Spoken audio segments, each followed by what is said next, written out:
Ayan, ma'am. Ang bakayanan mo. Ito, nahuli namin dyan sa sapa.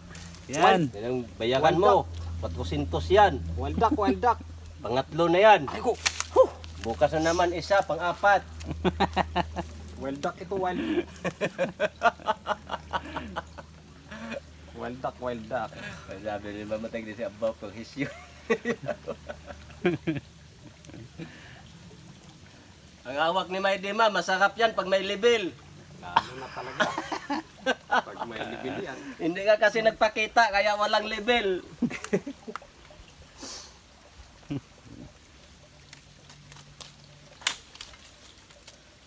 Yan lang ang aming pagkain.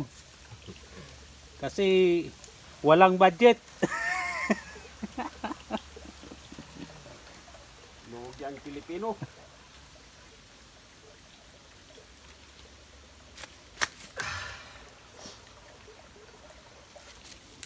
Taba yung pato mo, bilog.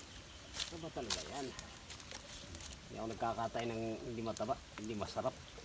Yan, matamis pa naman yung star apple yan, pag mumungaw. Ito. Kung natikman ko yun eh. Nakakuha ko dyan ng mga tatlong nung nagigib kami. Diyan palagi si Angel mang ngalakal dati pag yung nagbenta pa siya doon sa Pransya. Oo. Kinukuha niya palagi yan, inakyat niya ni Chudo. Tapos si... Oh! Sino pa ba yung isa nilang Sarap naman kapatid? ito. Taba. Si... Juan. Yung bunso nilang lalaki, yung Taba, oh. kasama doon sa kang Monarch ba yun? Sino si... Yung basketball player nga si... Walang bisyo. Matangkad. Sino? Kapatid nila Chudo. Sido. Hindi ko kilala yun.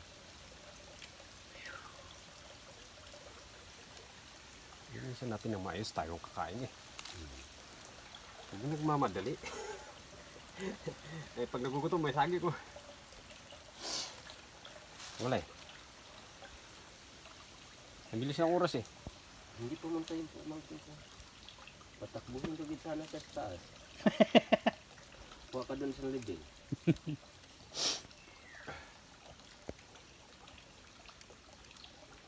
Uwi ngayon malasing ka, akala mo itundaanan no, gapang-gapang ka dyan no. Grabe naman kung malasing ka pa eh. Alam mo na ang bato eh.